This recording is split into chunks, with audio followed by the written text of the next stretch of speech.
Good morning, Riley Reynolds with Chronicles of Liberty. Video number 14, the militia. I want to talk today about the idea of the militia.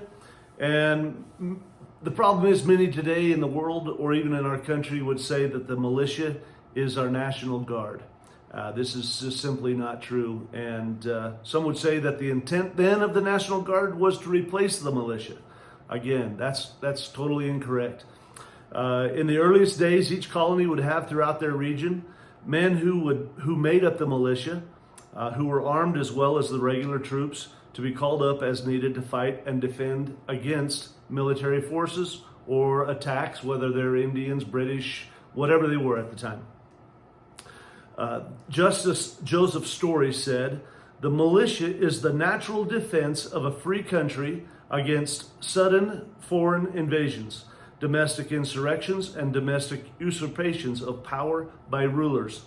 It is against sound policy for a free people to keep up large military establishments and standing armies in time of peace, both from the enormous expenses with which they are attended and the facile means which they afford to ambitious and unprincipled rulers and dictators, to subvert the government or trample upon the rights of the people. The right of the citizens to keep and bear arms has justly been considered as the palladium of the liberties of a republic, since it offers a strong moral check against the usurpation and arbitrary power of rulers, and will generally, even if these are successful, the first instance enable the people to resist and triumph over them." Tench Cox also said, "Who are the militia?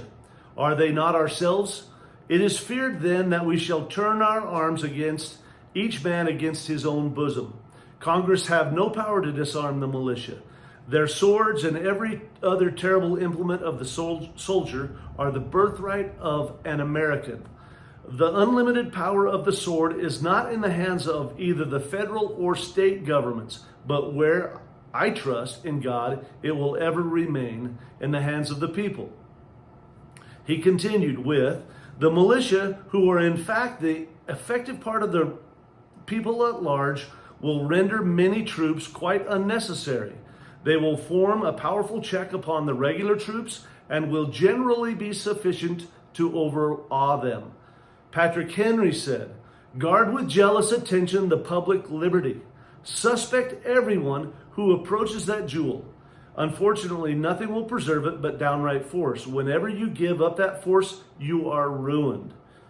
The great object is that every man be armed. Everyone who is able might have a gun." He continued with this, "Are we at last brought to such humiliating and debasing degradation that we cannot be entrusted with arms for our defense? Where is the difference between Congress? If our defense be the real object of having those arms, in whose hands can they be trusted with more propriety or equal safety to us as in our own hands?" James Madison continues. He said, "Americans have the right and advantage of being armed. Unlike the citizens of other countries whose governments are afraid to trust the people with arms," he also said, "the right of the people to keep and bear arms shall not be infringed.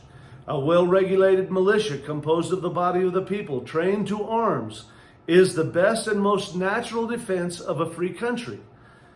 And William Blackstone simply said, "Free men have arms, slaves do not."